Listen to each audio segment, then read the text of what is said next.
MSW Media.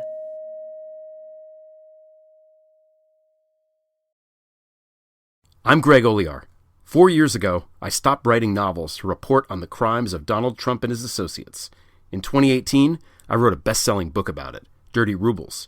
In 2019, I launched Prevail, a bi-weekly column about Trump and Putin, spies and mobsters, and so many traitors. Trump may be gone, but the damage he wrought will take years to fully understand. Join me and a revolving crew of contributors and guests as we try to make sense of it all. This is Prevail.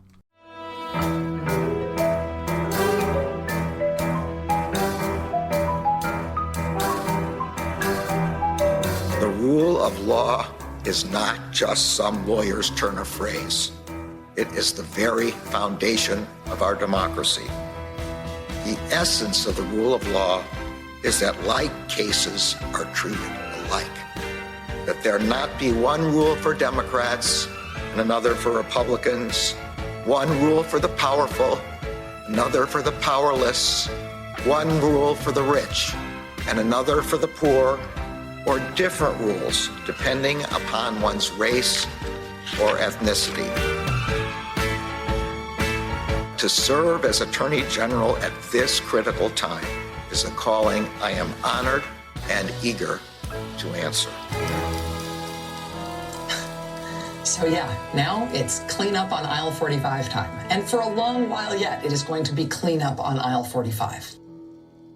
All right, welcome to episode 19 of Clean Up on Aisle 45. It is Wednesday, May 26th, and we have a fantastic episode for you in store. Yes, indeed. As we sit here waiting on Monday evening for the Bill Barr, the Merrick Garland decision on the Bill Barr OLC memo, I will keep refreshing as we are talking. But first, we have got to thank our new patrons who signed up over at patreon.com/aisle45pod. You heard our call, and a bunch of you signed up this week. Thank you so much to Casey, Amy Mallison Austin, Purist, Beth Lakin, Avogadro, the star-nosed mole furry, Els, Steve Boyer, Tony Belagante, and my favorite, slow down, law-talking woman. You got me running, you got me searching. And I would like to thank Philip DeFord, Dane Gleesack, Art Cannon, Mrs. SDC, Jim Petiti, Anne Ellen Selbeck, Mary Skull, Susanna Goldenstein, and Drew DeVries. Thanks to all of you for supporting the show, making this possible, and we've rewarded you with ad-free episodes, plus special hangouts and other fun goodies. I think, AJ, are we really going to do karaoke? I don't know yet. It's a possibility. I would love for folks to hit us up on our Twitter and let us know what kind of hangout you would like. If you want to do pub trivia again, if you want to do karaoke, if you just want to hang out and talk and ask questions, submit your questions, we can do that. Whatever you want for the next thing. Maybe we'll take some of the top suggestions, Andrew, create a poll on Twitter and see how it turns out.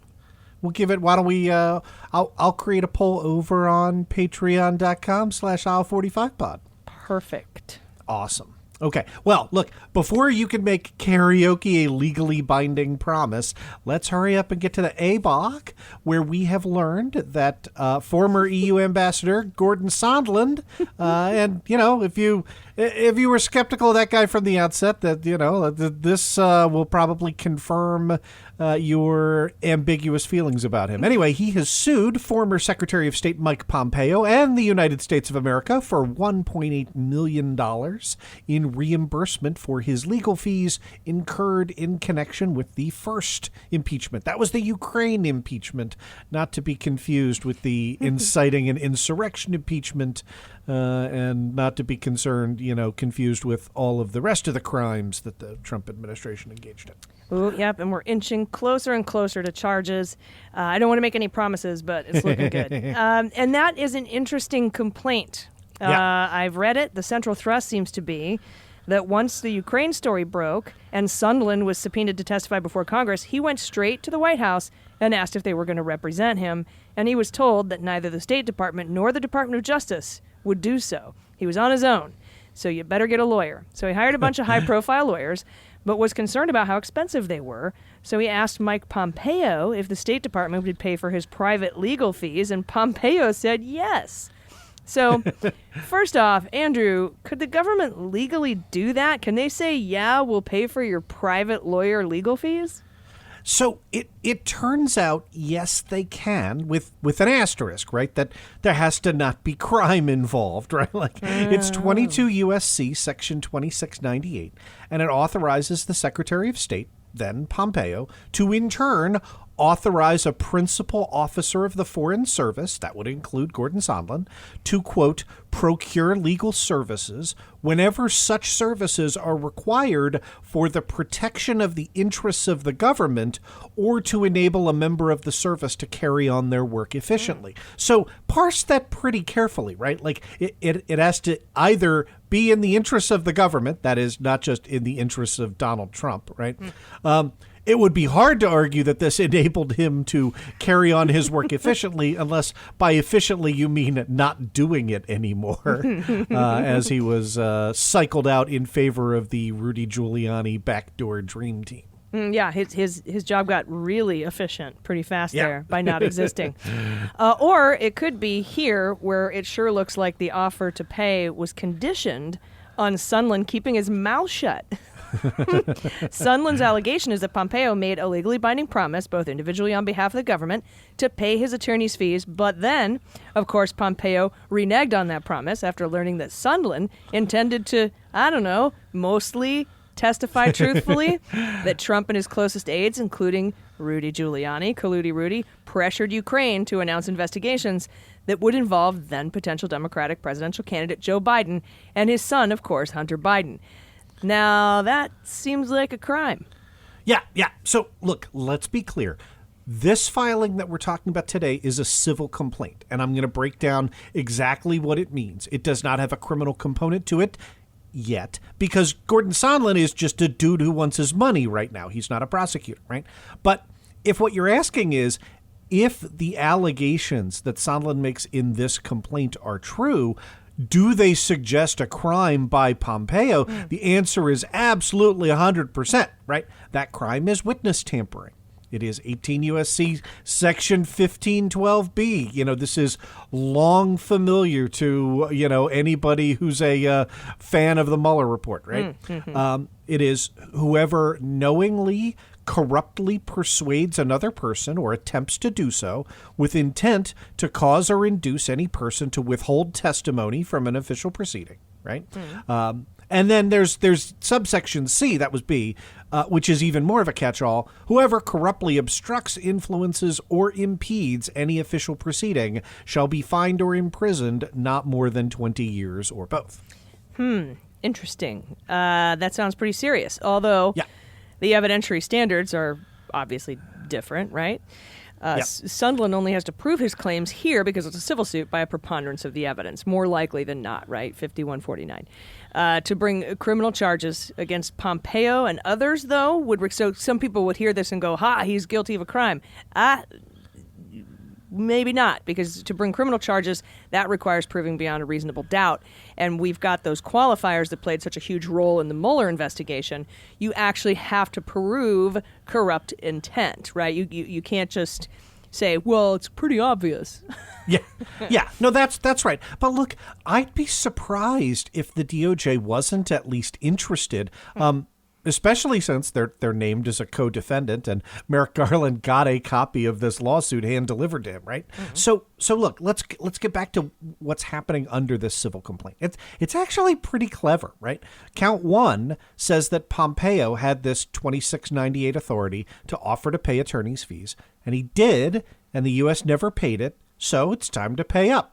And he racked up $1.8 million in legal fees in connection with the impeachment, which tells me that my rates are too low. Indeed. Yeah. Yeah, and it looks like after the impeachment, when the Trump administration was retaliating against Sondland, it fired him on February 7th, 2020, we remember. Yep. And then 3 weeks later, they reimbursed him for $86,040 and said, that's it. So he gets a little under $90,000, which is good money if you can get it, but it's not close to the $1.8 million he owes. So, are we going to actually have to pay for those legal fees out of the public treasury? Yeah, it depends, and that's why I said this lawsuit is clever, right? So if you have a legitimate government contract, right, that's the count one, then yeah, the government has to make good on its obligations. But the argument here is very likely to be that Pompeo didn't really make a bona fide 22 U.S.C. 2698 offer because there were no interests of the government to protect, right? He was just doing that Trump thing of dangling some payola in exchange for making sure you testify the right way. And we should be super clear here that Sondland, right, this is the way Trump ran his presidency, like a mob boss, right? Like he never says, you know, hey, I want you to do the thing, right? Like it paragraph 44 says that Trump told him, quote, go ahead and tell the truth, which is that's a weird way to encourage somebody to testify truthfully. Yeah. But look, here's the clever bit, right? The rest of the complaint, right? And it's supported by a bunch of factual allegations about how Pompeo did stuff like violate the Hatch Act, right? Says, oh, by the way, if Pompeo was lying about really making a 2698 offer, then that's personal fraud. And it's not the U.S., but Pompeo individually in his capacity as a human being who is on the hook for the nearly $2 million. So Pompeo can't just do the Trump stooge thing, wink and a nod, and refuse to, testify and clam up and basically say nothing, because if he does, he could wind up being personally liable for a bunch of money. Yeah, that's exactly right. So look, I think Pompeo has a pretty big incentive here to want to point the finger at someone else and say, hey, no, look, I thought I was making a bona fide 2698 offer. I did not, I was not responsible for pulling the whatever his claim is going to be.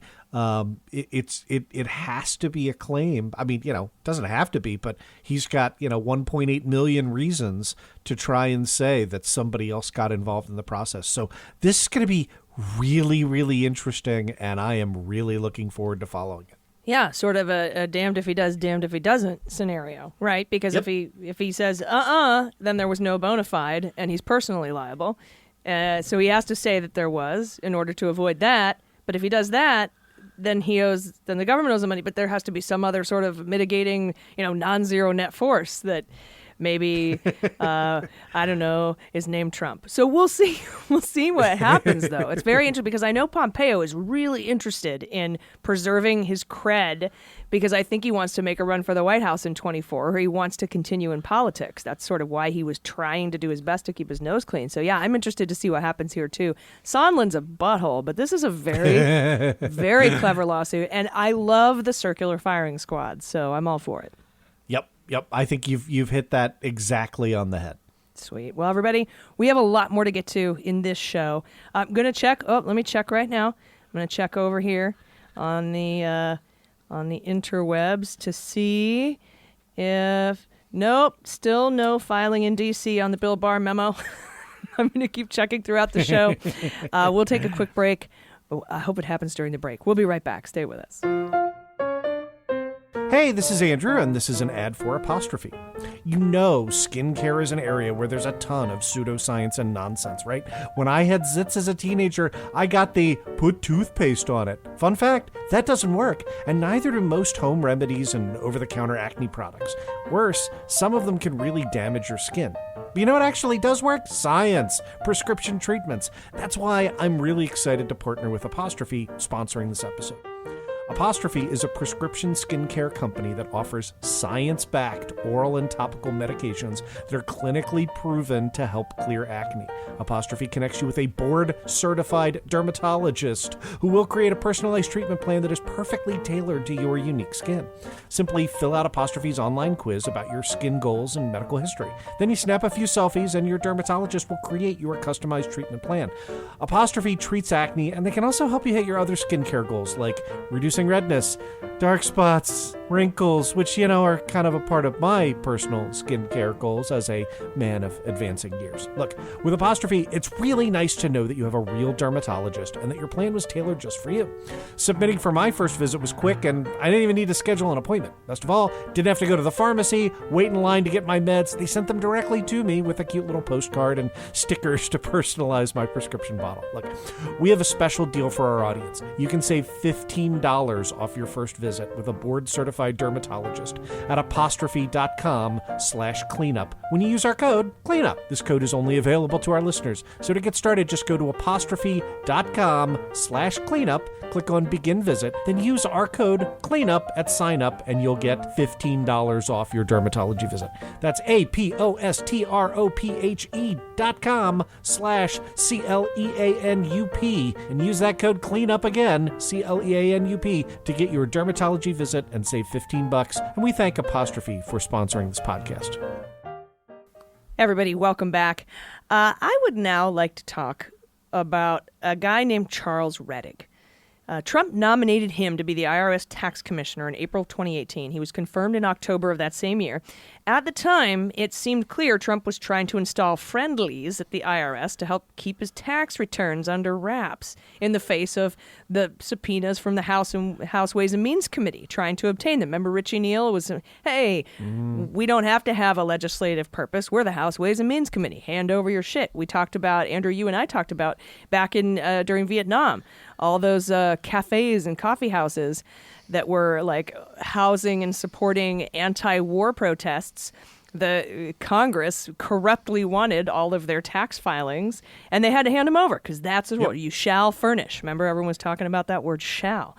Now, a bit later, a bit after Charles Rettig was shoved in there, Trump rammed through his pick for IRS chief counsel, Michael Desmond, telling aides that his appointment was actually a higher priority than that of Bill Barr, meaning his potential tax problems were more important to him than what was going to come out in the Mueller report. Yeah.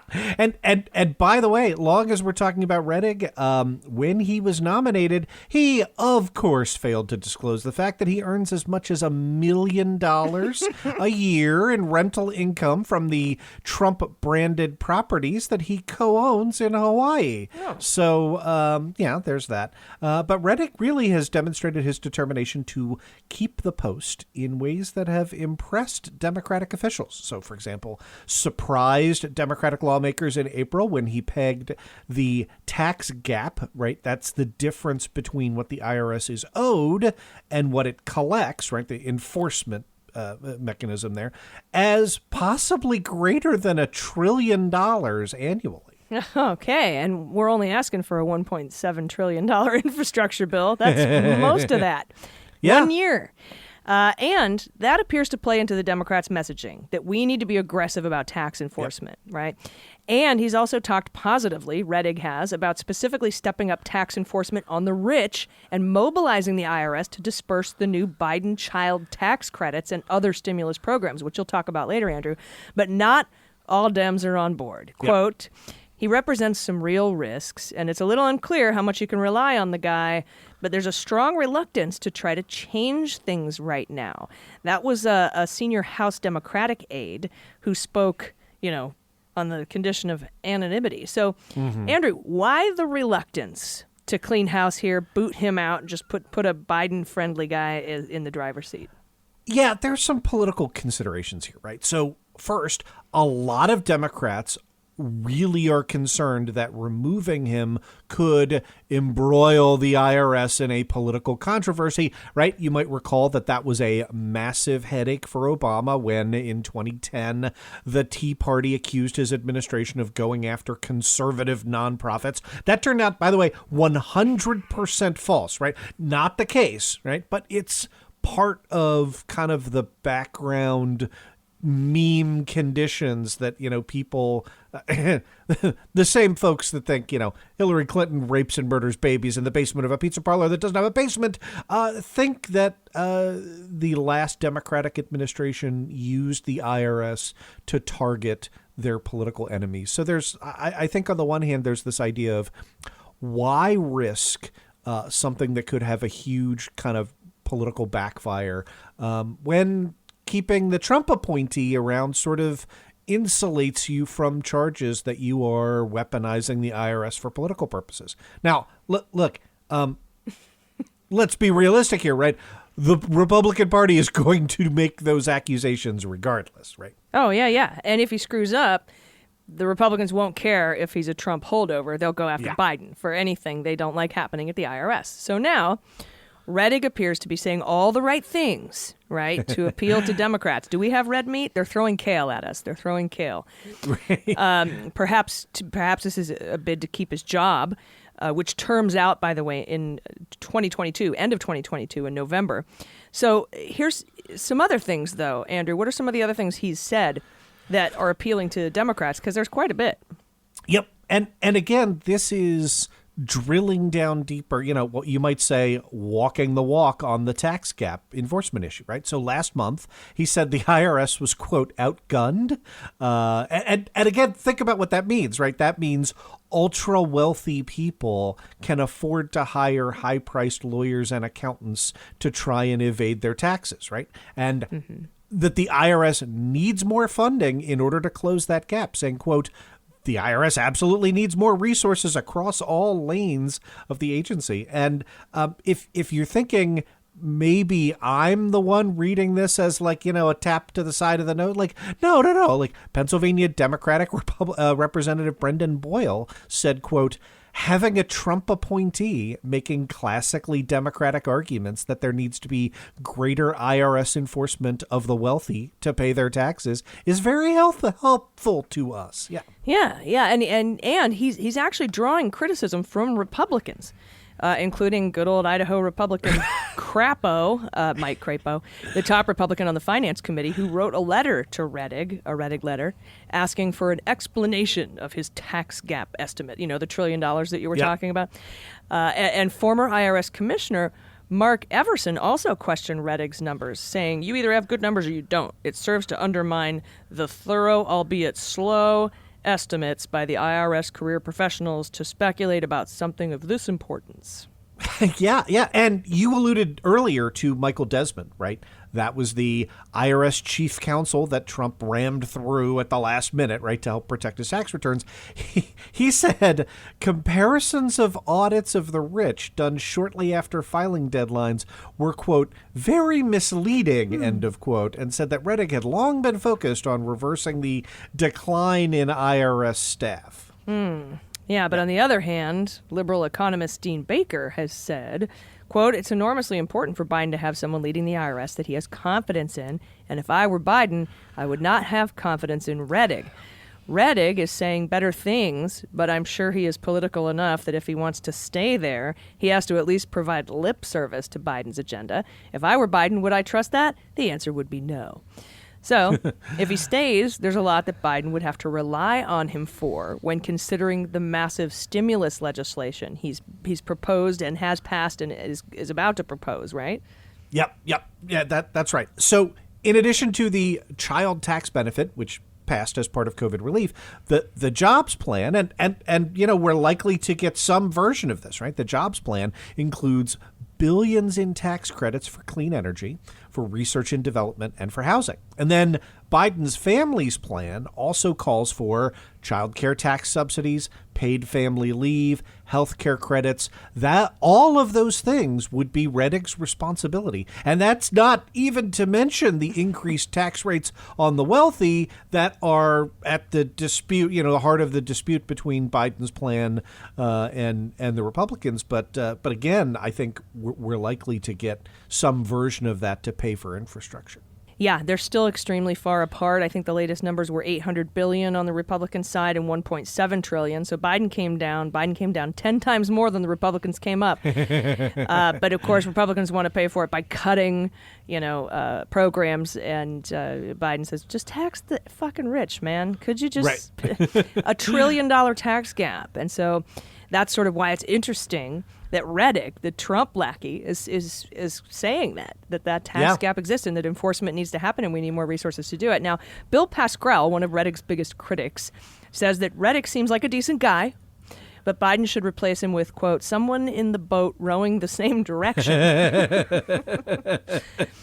I tend to agree, because the cover he provides will never shut Republicans up about their bullshit objections to paying their fair share of taxes. They just won't shut up about it, and they're going to be dicks about it no matter what, you know? I think that's right. I mean, we sort of straw-botted both ways, but Dean Baker's comments of, there's a lot of heavy lifting and hard work to do, and do you trust this guy or not? And I don't see how you can look out with a straight face and say I definitely trust that this guy is what was Pascal right, rowing the same direction as the rest of us. I mean, I guess on the bright side is for a Trump holdover, he's at least saying the right things. Yeah. So I guess there's that. And we should be flagging that when we can. So we will be right back with more Cleanup on Aisle 45 right after this. Yes, we will. Stay with us. Hey, this is Andrew, and this is an ad for Magic Spoon. I am calling out all the cereal lovers. This is a big announcement. Look, if you're like me and, you love a good bowl of cereal, but you're not keen on all the sugar and carbs, this product is for you. Today's episode of the podcast is brought to you by Magic Spoon. They're the super delicious but healthy cereal that brings joy to your mornings, afternoons, or, whenever you're eating a bowl of cereal. If you've been a listener of any of my shows, you know that as a kid growing up, I loved cereal. Sweet, satisfying, but look, like this sweetness comes from an insane amount of sugar, right? And stuff that I'm trying to avoid when I'm an adult. You also know that I've tried Magic Spoon. It tastes like the cereal you grew up with as a kid. It's much more nutritious, right? Magic Spoon has 0 grams of sugar. They have 13 to 14 grams of protein and only 4 net grams of carbs in each serving. Better than that, only 140 calories per serving. It's keto-friendly. That's important to me. It's grain-free. It's low-carb. Oh, and if you're celiac, it's gluten-free. If you have an allergy or intolerance, it's soy-free, right? Best of all, you can build your own box. Available flavors to build your very own custom bundle include cocoa, fruity, that one is, frosted, peanut butter, blueberry, that's new, and cinnamon. Like, I love the new flavors, and you can combine them in the bowl. If you mix the cocoa with the peanut butter, it tastes like a peanut butter cup. So anyway, head on over to magicspoon.com/cleanup, grab a custom bundle of cereal, give it a try today, and be sure to use our promo code CLEANUP at checkout to save $5 off your order. Magic Spoon is so confident in their product, it's backed with a 100% happiness guarantee. So look, you don't like it for any reason, they will refund your money, no questions asked. So to get your next delicious bowl of guilt-free cereal at magicspoon.com/cleanup and use the code CLEANUP, CLEANUP, to save $5. Thank you, Magic Spoon, for sponsoring this episode. Hey, everybody, welcome back. I have some very important, very hilarious cleanup news for y'all. That's what this block is, the C block. Hilarious block. Merrick Garland's Justice Department has withdrawn a subpoena issued by Barr's Justice Department that sought information about the parody account on Twitter called Devin Nunes's mom. Yeah, I love this. So, newly unsealed court documents filed by Twitter trying to quash the subpoena were revealed last Monday, with Twitter positing that Trump's Department of Justice was trying to help Nunes in his years-long idiotic temper tantrum trying to unmask parody accounts on Twitter making fun of him. Yeah, it appears that Chief Justice Beryl Howell had ordered... Love her. I know, me too. She ordered the Department of Justice to respond to Twitter's motion to quash, right, by Wednesday. And rather than continue the idiocy, Garland's Department of Justice just withdrew the subpoena. And while this is hilarious and ridiculous, what Barr was trying to do isn't funny. Yeah. No, that here's the serious component. Hayden M. Schottenlander, right? That's the attorney representing Twitter, wrote in a declaration made public on Monday that an assistant U.S. attorney in Washington told him in January that the subpoena was issued as part of a criminal investigation into, and again, this is from his declaration, quote, threatening communications in interstate commerce, end of quote, and specifically highlighted an area of the law that relate to threats to kidnap or injure. Yeah, and the subpoena showed a Capitol Police agent was seeking the information because apparently, and I didn't know this, the Capitol Police have jurisdiction over threats against members of Congress. The Nunes alt account originated as a parody of Nunes's mother under the name Devin Nunes's mom, but that was suspended by Twitter in 2019. Oh, yeah. I think Devin Nunes' mom followed both of us. So anyway, as we know, in 2019, Nunes sued at Devin Nunes' mom and another parody account. This one definitely is engaged with both of us at Devin Cow, which called Nunes a treasonous cowpoke. Well, that's threatening injury. We must contact the Capitol Police at once, Andrew. Yeah. So Nunes alleged that the accounts had defamed him, ruined his reputation. That's going to be a tough one to prove, and caused him to win his 2018 election by a narrower margin than expected. Not sure that that qualifies as damages. Most of these suits have been laughed out of court or voluntarily withdrawn by Nunes. Yeah. You know, when I grew up in Ohio on Whittlesey Drive, there was a neighbor named Heather. She was my age, 5 or something. They had a basset hound named Rachel. And whenever Heather was mad, like if you were teasing her or if you were arguing with her, she would stomp her foot and she would yell, "Quit!" And that's just sort of what I'm reminded of here. 'Cause I feel like Nunes is Rachel the basset hound stomping his foot and yelling "quit," because it's just the most ridiculous. I didn't win by enough. The fake Twitter cow hurt my fifis. It's absolutely ridiculous. And I just wanted to let everybody know, Merrick Garland's Department of Justice, although this wasn't a stretch. Okay. Yeah. But still, the fact that there was like grand juries impaneled to unmask these Twitter accounts is frightening. That's frightening. Yep. And I know a little bit about that. But another story that made me laugh today that falls into the cleanup category, after a trip to Iceland to discuss Russian claims on the Arctic seas now that much of the ice has melted, U.S. Secretary of State Antony Blinken confirmed to reporters that the U.S. does not, in fact, intend to buy Greenland. I had almost forgotten that. Gosh. So anyway, if you remember, a former guy had proposed buying the island, right? But in addition, as long as we're just let's pile it on. doing a roundup of things that make us laugh, we have an update in the Matt Gaetz investigation. A new name has surfaced in a grand jury subpoena. Joe Ellicott, right? That is a close friend and former employee of Joel Greenberg, who is now cooperating. The grand jury is investigating alleged crimes, quote, involving commercial sex acts with adult and minor women, as well as obstruction of justice, and seeks any communications, documents, recordings, and payments the individual had with Ellicott, Gaetz, and Greenberg from January 2016 until now. Two sources familiar with the investigation say Ellicott is also being scrutinized for alleged sex trafficking of a minor. Yeah, and we also learned this week that Gaetz' ex-girlfriend is cooperating too. But this new guy, Ellicott, was one of Greenberg's good buddies, groomsmen at his wedding to his wife, Abby Greenberg. I didn't even know he was married. That's even more fucked up.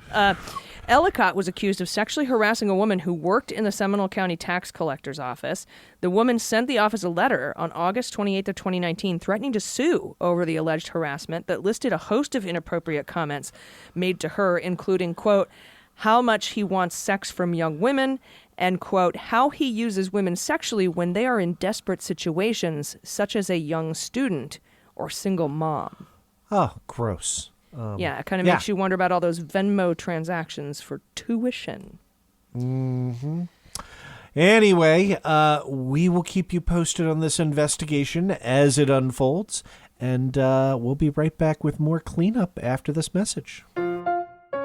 Hey, this is Andrew, and this is an ad for Steady MD. Remember when telehealth was a nice idea, something that seemed convenient but not necessary? That's a thing of the past now, and many of us can't really imagine going into a doctor's office right now. Thankfully, there's a practical and affordable way to take control of your health, get personalized care from the comfort of your home. That's SteadyMD Primary Care. It becomes your personal doctor online. It's telehealth done right. You start by taking a quiz to get matched with a licensed primary care physician who understands your lifestyle and your health needs. Next, you have a 1-hour introductory appointment with your doctor to start a real relationship. After that, your doctor is available anytime by text, phone, or video chat. Unlike other services, this isn't a random doctor on call. Each SteadyMD doctor has a limited number of patients, so they have time to listen and give you the personal attention that you deserve. I actually found the quiz to be really, really informative, and I felt like the match that came up was catered just to me. I felt immediately comfortable and confident in my primary care physician. And look, one of the things that SteadyMD does is really cater to and pair with some of the most popular lifestyle and health matches out there right now, like keto, paleo, gluten-free, Whole30, vegetarian, many more. So if you're thinking about making that kind of change to your life, why not talk to a physician and find out the best way to go about it? SteadyMD Primary Care can help you get and stay healthy, manage your chronic conditions and concerns, reduce stress, lose weight, sleep better, feel better, and much, much more, all from the comfort of your home. So skip the waiting room, skip the germs, right? Prescriptions are sent directly to your home or to your local pharmacy, your choice. All of your medical records are in one place, and you get unlimited access to your doctor for only $99 a month. There's no additional visit fees. There are no copays. SteadyMD will even help you understand and get the most out of your health insurance, but insurance is not required. So, SteadyMD Primary Care, now accepting members of all ages in all 50 states. Go to steadymd.com/cleanup and take the free quiz and see what doctor's perfect for you.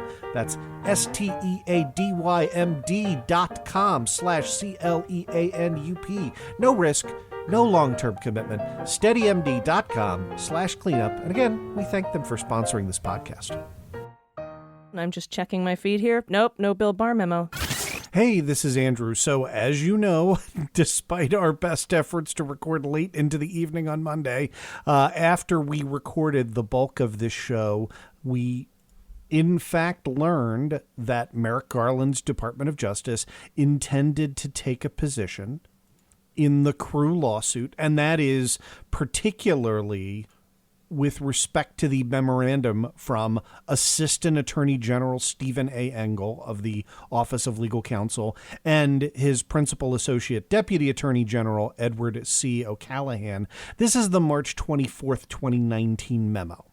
And you will recall that Judge Jackson ruled that this memorandum was not protected as part of the deliberative process privilege because it was pretextual, that Bill Barr had already intended to release his misleading summary of the Mueller report and not charge Donald Trump. And so therefore, right, as we've long talked about on this show and on Opening Argument, if you were not actually seeking legal advice, it's not part of the deliberative process privilege, right? If you've made up your mind and this is all just, kind of a bunch of pretextual nonsense that is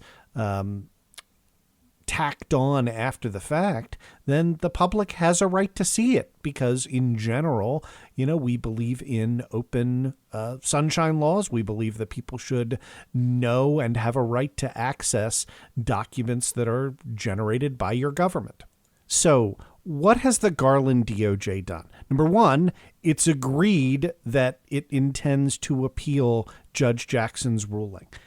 That's disappointing to me, and you're going to figure out why. It also has moved for a partial stay of the document in question pending an appeal of Judge Jackson's ruling to the D.C. Circuit. Now, I say partial because one of the things that isn't really going reported in the press is that the first 2 pages of this, what is effectively an 8-page memorandum, have been declassified, right? So that is page 1 and then section 1 of this memo. And it describes the findings that are then blacked out in section 2 and to which the government objects to produce, to which Merrick Garland, right? Apologies for that. You're going to need a little edit point on it at right about 239, it looks like. Anyway. Right. This is Joe Biden's DOJ. This is Merrick Garland's decision. He could have said, we do not choose to appeal this result. We think you should release this memorandum, this Engel memorandum, to crew and to the public. They didn't take that approach. They also took the approach that they want to stay the release of the document pending the appeal to the D.C. Circuit. But again, it is on the substantive part of the analysis, which is everything blacked out from the bottom of page 2 until the end of the document, which again is 8 pages long. And here's the argument that they've prepared. They've said, look, something becomes, because the key question is whether the advice is pre-decisional or not, right? And Judge Jackson's opinion says it's not pre-decisional. You already made up your mind. What the DOJ is taking an aggressive position to protect here, and I understand it, even though I disagree with it, is that it can be pre-decisional if the kind of analysis is the kind of analysis that is consistent with undertaking a decision to prosecute, whether or not ultimately that decision was made in advance. That seems a little awkward, so let me try and explain that a little better, right? The court said, look, this memorandum was drafted at the same time that Bill Barr was preparing his grotesquely misleading summary of the Mueller report. And so therefore, it cannot have been pre-decisional. The decision was already made. However, it's a pretty recent Supreme Court decision, Fish and Wildlife Services versus Sierra Club, that says whether a document communicates the agency's settled position, courts must consider whether the agency treats the document as its final view on the matter or whether it leaves decision makers free to change their mind. One relevant factor in determining whether a document is pre-decisional is whether the author possesses the legal authority to decide the matter at issue. Well, that was clearly not the case, right? Like, Stephen Engel did not think that he was communicating the final result. Stephen Engel, from what we can tell, and I trust them on this, was analyzing aggressively from the Trump administration's perspective whether to charge Donald Trump with a crime pursuant to Section 2 of the Mueller report.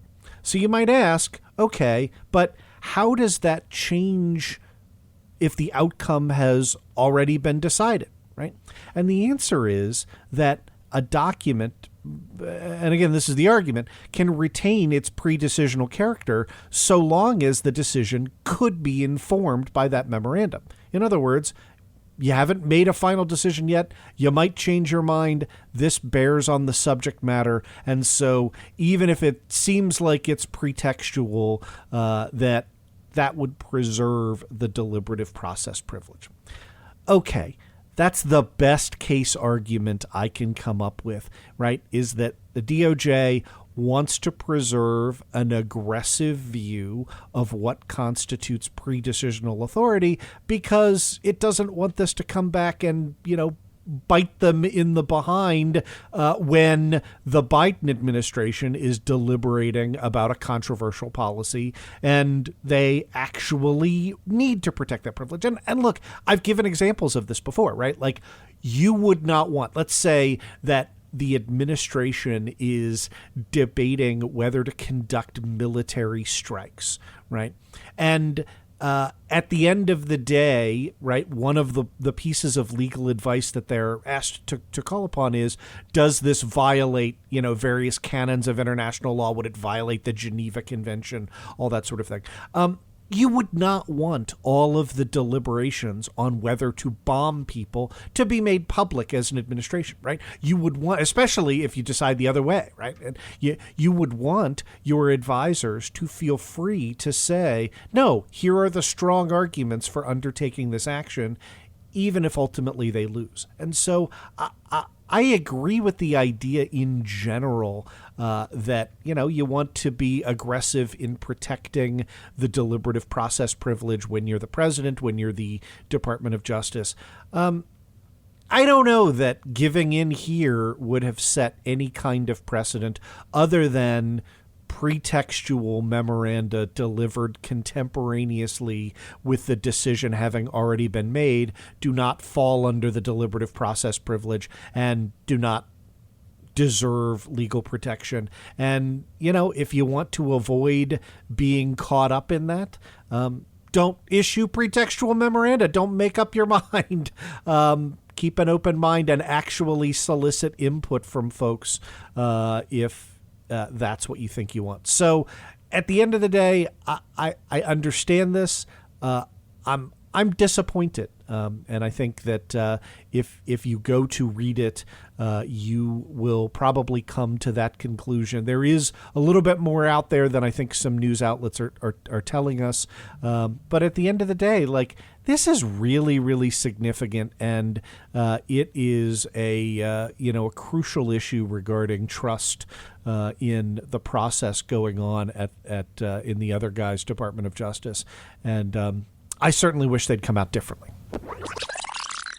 Welcome back. And for our D block, right, so we've got two much beloved segments, right? We have the one we introduced last week in the Republican Civil War. If you want ongoing developments in that, I think, maybe there's some shots fired to be read with Maryland Governor Larry Hogan announcing lottery payoffs for people who get vaccinated, right?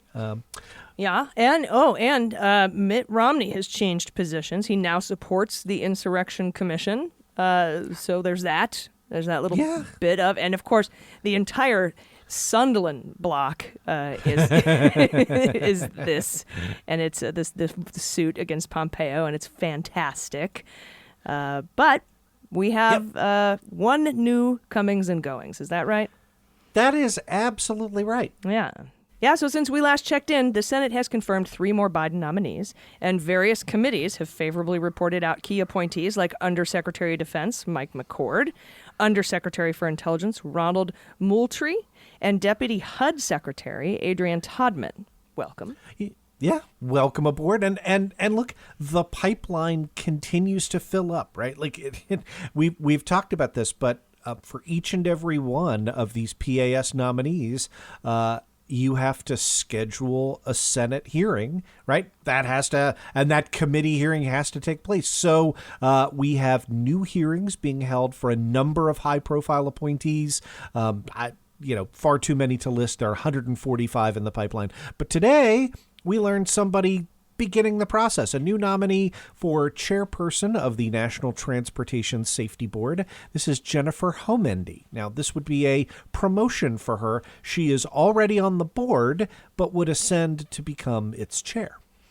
Yeah, Homendy represents Biden's continuing commitment to the traditional Democratic constituency and organized labor. Mm-hmm. She's been a Senate staffer, but before being appointed to the board, she previously held positions with the International Brotherhood of Teamsters, Transportation Trades Department, the AFL-CIO, and American Iron and Steel Institute. Big ones. Yeah. And she will be replacing Robert Sumwalt, who was appointed to the NTSB by George W. Bush in 2006, served as vice chair, went back to the board, was renominated by Obama, right? So I can't. For a Republican, he does not seem to be a Trump hack, but was elevated to the chairmanship by Donald Trump. I'm not sad to see him get the boot. Yeah, no, neither am I. But I'll tell you what, I think I don't know if we reported on this last week, but I think 2 of the 3 Biden nominees for the Postal Board of Governors have been confirmed. I don't know about the 3rd. I haven't heard about the 3rd yet. And of course, did we mention Neera Tanden last week? I thought we did, but feel free. Go ahead. Yeah, I mean, we might have. Worth another mention. She, they had to withdraw her nomination because of her mean tweets. Yeah, God, it was such a fair comparison to, a president who spent 4 years, describing shithole countries. But, of course. Yeah. Totally fair. Neera Tanden once, anyway. All right. But she's been hired to White House as a special advisor. So, meh. Suck on that mean tweet, Devin Nunes. Go be sad about your fake cows. Although I will say, I love Devin Nunes' cow. They actually sent me a plush 2-foot-tall cow to my post office box as a gift. Wow. I'm very, very touched by it. I still have it. It's one of my favorite things here in my studio. Well, they've never sent me a gift, so I take back all the nice things I said about that account. You can share my cow. Oh, thank you so much. You're welcome. I'm a cow. I'm a bovine sharer. There you go. Heifer sharer, if you will. Excellent. Now, well, that's our show. I'm going to check one more time here for the bar memo. Do.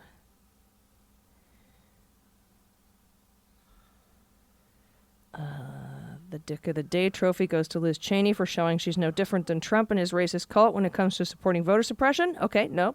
That was an interesting story, though. Remember how everyone was like, yay, Liz Cheney stood up to the insurrection and the big lie.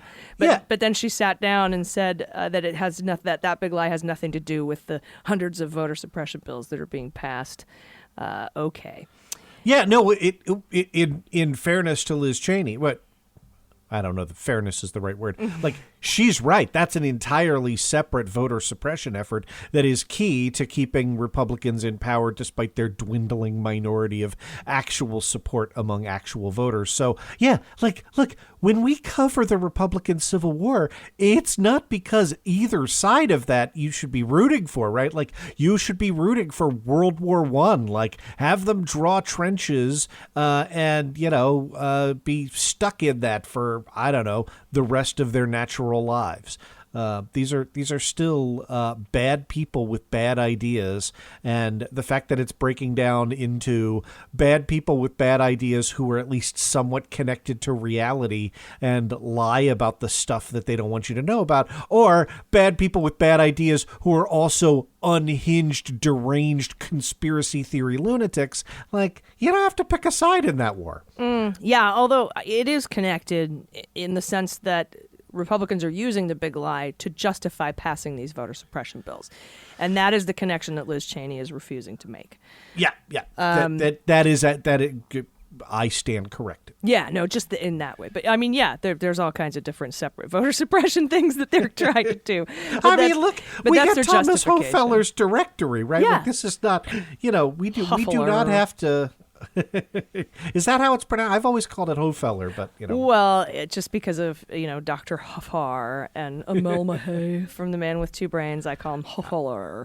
I love it. That's the only reason I do that. Now, also, Senator Brian Schatz just said today, if we can't even get a bipartisan commission to investigate an insurrection, then the filibuster has to go. And that's interesting because apparently Joe Manchin was relatively clutching his pearls and furrowing his brow, Susan Collins style, today, angry at the fact that the Republicans forced the Democrats to make a bunch of changes to the commission legislation and then didn't support it. And for some reason, Joe Manchin was surprised by this. I don't need a fainting couch. That's been happening for a really long time, Joe, but it just seems like he is now starting to go through the motions of, being, oh my goodness, I can't believe they aren't going along with, this show that he feels he needs to put on in order to justify even changing the filibuster a little bit. You know what I mean? Yeah, but again, this is, and you have flagged that story as a positive development, and it is, right? Manchin's entire MO is, I want to make sure Republicans are at the table.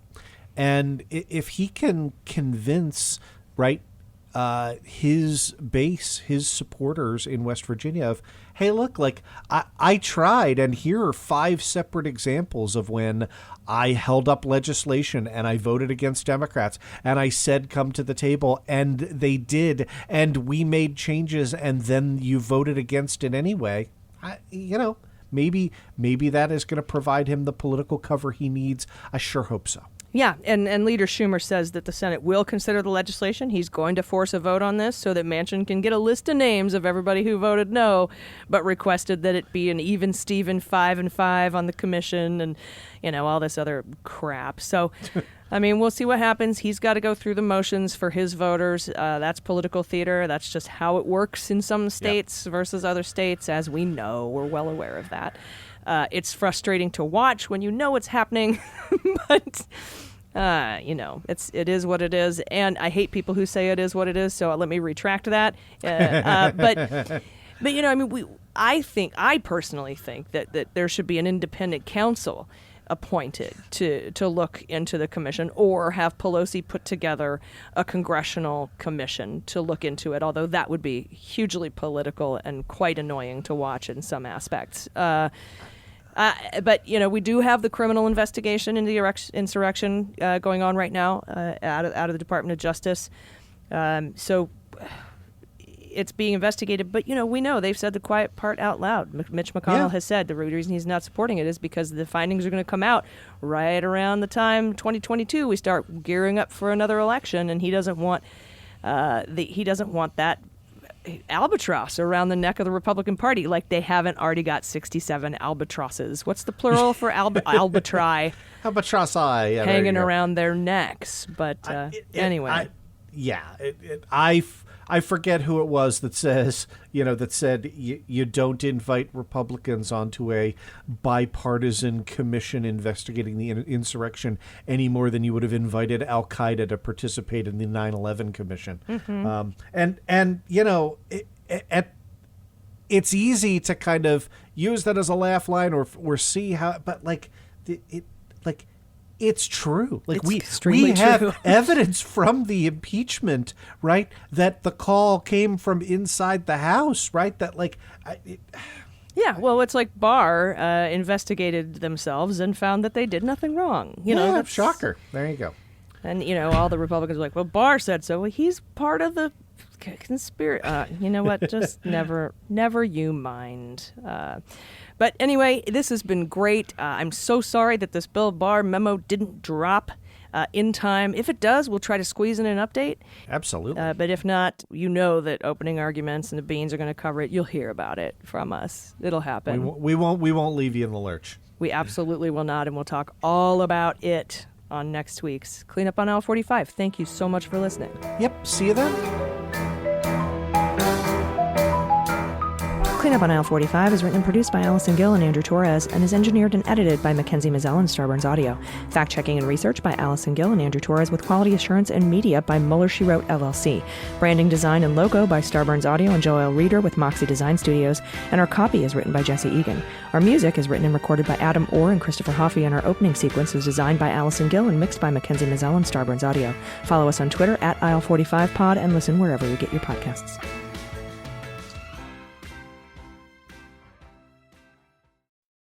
They Might Be Giants have been on the road for too long. And They Might Be Giants aren't even sorry. Not even sorry. And audiences like the shows too much. And now They Might Be Giants are playing their breakthrough album, Flood. All of it. And they still have time for other songs. They're fooling around. Who can stop They Might Be Giants and their liberal rock agenda? Who? No one. This ad was paid for with somebody else's money.